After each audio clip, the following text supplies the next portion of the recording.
ఐటీలో ఎంట్రీ కావాలా? Training software engineer గా అజా కోడింగ్ ట్యూటర్ లో 2 వీక్స్ ట్రయల్ పీరియడ్ లో వెంటనే చేరండి. నమస్తే రవీంద్రనాథ్ గారు. నమస్తే అండి ఉష గారు. మోహన్ బాబు గారి ఇంట ఆస్తుల తగాదా మనం చూస్తూ ఉన్నాము. నిన్నటి నుంచి కంటిన్యూస్గా దీనికి సంబంధించిన న్యూస్ ఎప్పటికప్పుడు బయటకు వస్తూనే ఉంది. ట్విట్టర్లో మంచు మనోజ్ గారు ఒక పోస్ట్ కూడా చేయడం జరిగింది. ఆస్తి వివాదాల అని మాట్లాడుకునే తరుణంలో నేను ఆస్తుల కోసం కాదు ఫైట్ చేసేదన్న ఒక పాయింట్ ఆయన రేస్ చేయడం జరిగింది. ఈ కథ మొత్తాన్ని మనం ఏ విధంగా చూడాల్సిన అవసరం ఉంది అంటారు. అంటే మోహన్ బాబు గారు అంటేనే తెలుగు చిత్ర పరిశ్రమలో నటనకి పెట్టింది పేరు. దాంతోపాటు ఒక పెద్ద దిక్కుగా ఉంటూ ఉంటారు ఆయన. అటువంటి ఆయన ఇంట్లోనే ఇద్దరు కొడుకులు ఆస్తి వివాదాలలో తగాదాలు అవుతున్నాయన్న మాట ఆశ్చర్యానికి గురిచేసిందనే చెప్పుకోవాలి. దీనికి సంబంధించిన పూర్తి వివరణ ఏంటి అండ్ దాంతోపాటు నిన్న వాళ్ళ ఇంటి ముందు బౌన్సర్లతో సహా ఒకరికొకరు ముక్కుమ్మడిగా దాడి చేసుకునే ప్రయత్నాలు జరిగాయన్న మాట మనం విన్నాము. అండ్ బౌన్సర్లు వాళ్ళ ఇంటి ముందు నిలబడడం కూడా మనం చూస్తూ ఉన్నాము. ఒకసారి దీనికి సంబంధించిన పూర్తి వివరాలు ఏంటి? రాచకొండ పోలీస్ కమిషనర్ శ్రీ సుధీర్ బాబు గారికి ఒక పెద్ద సుదీర్ఘమైన లేఖ రాశారు మంచు మోహన్ బాబు గారు ఉరఫ్ భక్తవత్సల నాయుడు గారు. తన కొడుకైనటువంటి తన చిన్న కొడుకైనటువంటి మంచు మనోజ్, అదేవిధంగా భూమా మౌనికారెడ్డి, వీళ్ళిద్దరి వల్ల నాకు ప్రాణహాని ఉంది. వీళ్ళ నుంచి నా ఆస్తికి, నా ప్రాణానికి, నా అనుచరులకు ఇబ్బంది ఉంది. వాళ్ళ నుంచి నన్ను రక్షించమని చెప్తూ ఒక సుదీర్ఘ లేఖ రాశారు పోలీస్ కమిషనర్ గారికి మన మోహన్ బాబు గారు. అంటే ఇప్పటివరకు వారి ఇంట్లో ఉన్నటువంటి వివాదాలు కేవలం అలా వచ్చి వెళ్ళిపోతున్నట్టుగా కనిపించేటి, కానీ నిన్న ఆయన రాసినటువంటి లేఖ తర్వాత అది పూర్తిగా బహిర్గతమైంది. దీనికి ఇమీడియట్గా మంచు మనోజ్ గారు కూడా ఇమీడియట్గా పహాడీ షరీఫ్ పోలీస్ స్టేషన్లో అక్కడ గురువారెడ్డి గారు ఆయన ఎస్ఐ గారికి ఆయనకు కూడా రిటర్న్ కంప్లైంట్ ఇచ్చారు. అదేవిధంగా ప్రత్యక్షంగా వెళ్ళి మాట్లాడడం కూడా జరిగింది. అక్కడ ముఖ్యంగా విజయ్ అండ్ కిరణ్ అనే ఇద్దరు వ్యక్తుల వల్ల నాకు ప్రమాదం ఉంది అని చెప్తూ తండ్రి పేరు ఎక్కడ ప్రస్తావించకుండా మా ఇంట్లో జరిగింది ఈ రకంగా జరిగింది. నేను యాక్చువల్గా ఇంట్లో షూటింగ్ నిమిత్తం వెళ్ళాను. నేను సండే నాడు నేను షూటింగ్ కోసం వెళ్తే షూటింగ్ అనుకోకుండా క్యాన్సిల్ అయింది. సో షూటింగ్ అనుకోకుండా క్యాన్సిల్ అవ్వడం వల్ల నేను మళ్ళీ నా భార్య పిల్లలతో ఇంట్లో ఉన్నాను. నేను ఇంట్లో లేనుకొని చెప్పి కొంతమంది దొండగలు నా ఇంటి మీద దాడి చేశారు. ఆ దాడిలో నా భార్య మౌనిక కూడా చాలా గట్టిగా వాగ్వాదం జరిగింది. నేను ఇమీడియట్గా వాళ్ళని అటాక్ చేయడానికి వచ్చేసరికి వాళ్ళు మా ఇంటి నుంచి ఆ సీసీటీవీ ఫుటేజ్, అదేవిధంగా అక్కడ DVR కూడా తీసుకొని వాళ్ళకి నుంచి పారిపోవడం జరిగింది. నేను వాళ్ళని వెంబడించాను. ఆ వెంబడించే ప్రయత్నంలో భాగంగా నాకు కొన్ని గాయాలు జరిగాయని కూడా చెప్పడం జరిగింది.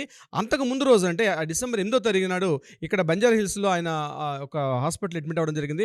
ముఖ్యంగా కాళ్ళకి, వెన్నుముకకి, మెడకి కూడా గాయాలు అవుతున్నట్టుగా అదొక మనకి రిపోర్ట్ వచ్చింది. అందులో మెడికో లీగల్ కేసు కింద ఇమీడియట్గా పహాడీ షరీఫ్ కూడా రిఫర్ చేయడం జరిగింది. సో ఈ గాయాలు కేవలం వాళ్ళని వెంబడించడం వల్ల జరిగాయని చెప్తూ మంచు మనోజ్ గారు ఒక లేఖ కూడా రాశారు.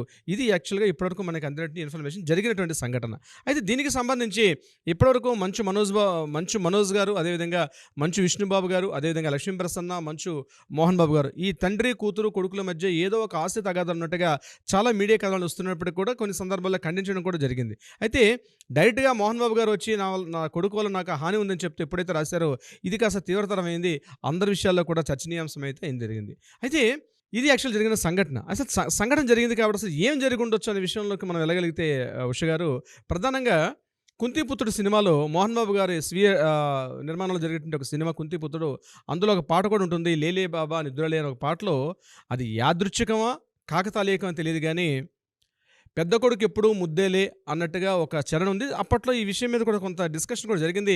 లైట్గా తీసుకుని అప్పట్లో ఇంత మీడియా ప్రచారం లేకపోవడం వల్ల. అంటే ఆ పాటకి ఈ సెంటెన్స్కి సందర్భం లేనప్పుడు కూడా పెద్ద కొడుకు అంటే ముద్దేలే ఏ తండ్రికి అన్నటువంటి సెంటెన్స్ బహుశా ఆ సెంటెన్స్ ఇక్కడ ఉపయోగపడుతుందేమో అన్న విషయాన్ని మంచు మనోజ్ గారు నిన్న ఎక్స్ ట్విట్టర్లో వేదికగా ఒక 10 పాయింట్స్ ఉన్నటువంటి ఒక లేఖను రాయడం జరిగింది.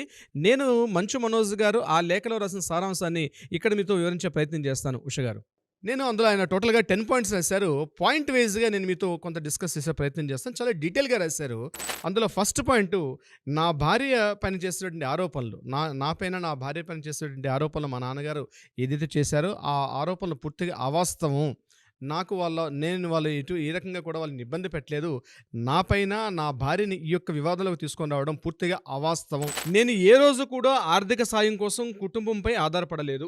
నేను ఎలాంటి ఆస్తిపాస్తులు కూడా అడగలేదు. అలాంటి ఆలోచన కూడా నాకు లేదు అని పూర్తిగా ఖండించారు మంచు మనోజ్ గారు. ఇందులో ఈ 10 పాయింట్ల వృత్తాంతంలో చాలా డీటెయిల్గా ఉంది. నేను హైలైట్ పాయింట్స్ చెప్తున్నాను. ఫస్ట్ పాయింట్లో చెప్పేశారు, నా భార్యపై చేసిన ఆరోపణల అవాస్తవం. ఆర్థిక సాయం కోసం నేను ఏ రోజు కూడా నా కుటుంబంపై ఆధారపడలేదు. పడలేదు, ఎలాంటి ఆస్తిపాస్తులు కూడా నేను అడగలేదు, అలాంటి ఆలోచన నాకు లేదని ఫస్ట్ పాయింట్‌లోనే కట్ చేసి పడేశారు. ఈ యొక్క వివాదానికి ఫుల్ స్టాప్ పెడుతూ. ఇక రెండో పాయింటు, ఎందుకు ఇంటికి వెళ్ళాల్సొచ్చిందంటే అక్కడ ఏం చేశారంటే ఆయన లెటర్ చెప్తూ 4 నెలల నుంచి నా కొడుకు ఇంటికి దూరంగా ఉన్నాడు. ఆ ఇంట్లో నేను ఒక్కడినే ఉన్నాను. ఇటీవల 4 నెలల క్రితం 4 నెలల నుంచి ఇంటికి దూరంగా ఉండి, ఇటీవల భార్య పిల్లలతో వచ్చి ఈ రకమైనటువంటి ఇంటికొచ్చి ఆయన చాలా గొడవ చేస్తున్నాడని చెప్పి ఒక లెటర్‌లో రాయడం జరిగింది. దానికి సంబంధించి ఆ రెండో పాయింట్‌లో ఆయన ఏం చెప్పారంటే, ఇంట్లో అమ్మ ఒంటరిగా ఉంది. కుటుంబానికి చెందినటువంటి అది మా కుటుంబానికి చెందినటువంటి ఇల్లు కాబట్టి నేను ఆ ఇంటికెళ్ళాను. నేను ఆ ఇంట్లో 1 ఇయర్ నుంచి ఆ ఇంట్లో ఉన్నాను. నేను ఎక్కడికి వెళ్ళలేదు. వీలైతే మొబైల్ టవర్ ద్వారా ట్రేస్ చేసుకోండి సిగ్నల్స్ అన్నీ కూడా. నేను ఆ ఇంట్లో ఉన్నట్టుగానే నాకు ప్రూఫ్స్ ఉంటే నేను ఎక్కడికి వెళ్ళలేదు. మా నాన్నగారు ఏదైతే ఆరోపణ చేశారో ఆ ఆరోపణ పూర్తిగా అవాస్తవం అని చెప్తూ రెండో పాయింట్‌కి ఆన్సర్ చెప్పారు.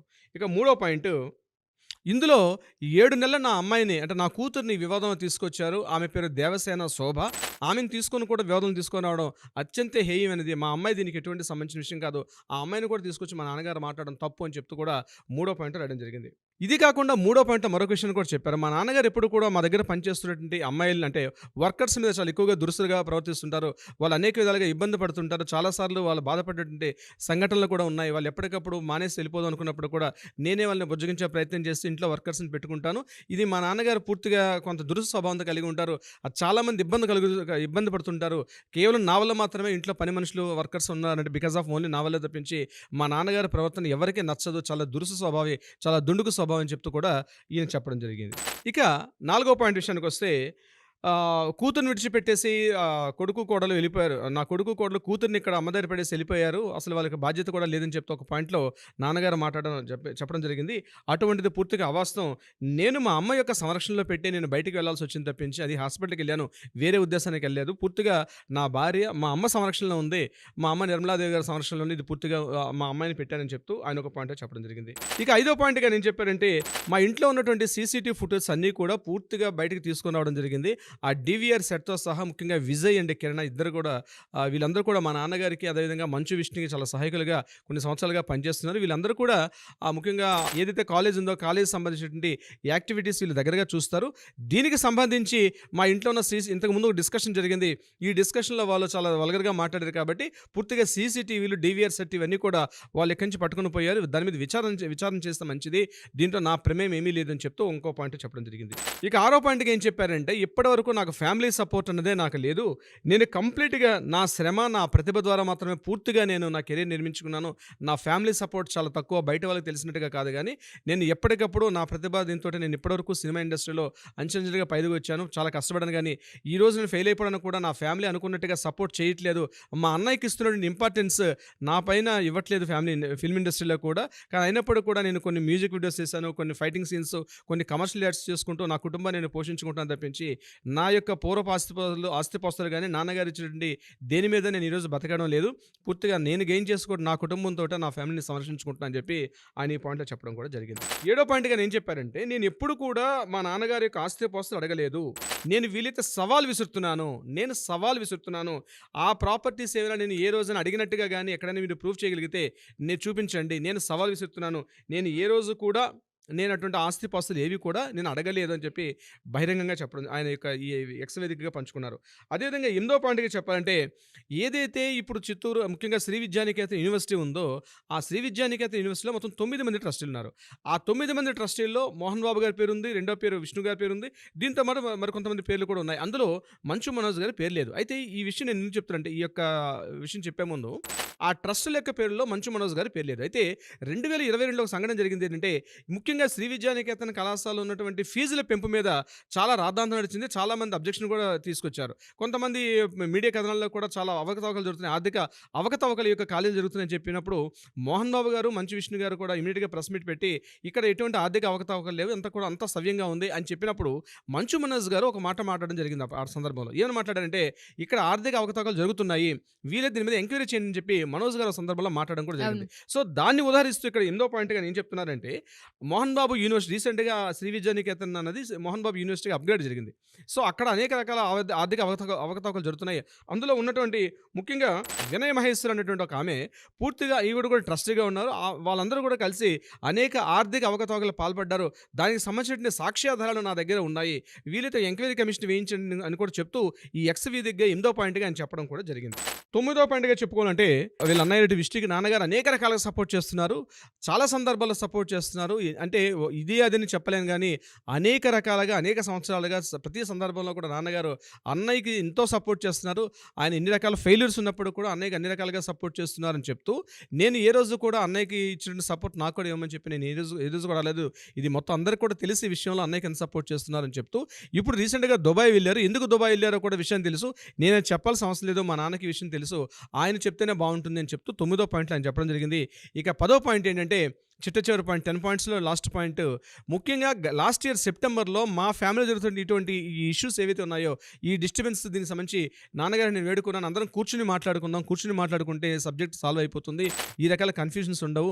ఎందుకంటే అందరం ఫ్యామిలీస్ పిల్లలు అందరం అంటే ఒకప్పుడు ఉండేది ఏంటంటే మోహన్ బాబు గారు, మంచు విష్ణు అండ్ మనోజ్ గారు అండ్ లక్ష్మీప్రసన్న ఇదే ఫ్యామిలీ. కానీ ఈరోజు పెళ్ళిళ్ళు అయ్యి అందరికి కూడా పెళ్ళిళ్ళు అయిపోయి అందరికి పిల్లలు వచ్చేసిన తర్వాత కుటుంబం యొక్క సైజు పెరిగింది, పరిధి యొక్క పెరిగింది. కాబట్టి వాళ్ళకి వీళ్ళ మీద హక్కులు ఉంటాయి, మాట్లాడుకున్నటువంటి బాధ్యత పిల్లలకి లేకపోయినా అనుబంధాలు ఆప్యాయతలు ఉన్నప్పుడు కూడా వచ్చినటువంటి కొత్తగా జీవితంలోకి ప్రవేశించిన వ్యక్తులకి వాళ్ళకు కొన్ని అనుమానాలు ఉంటాయి.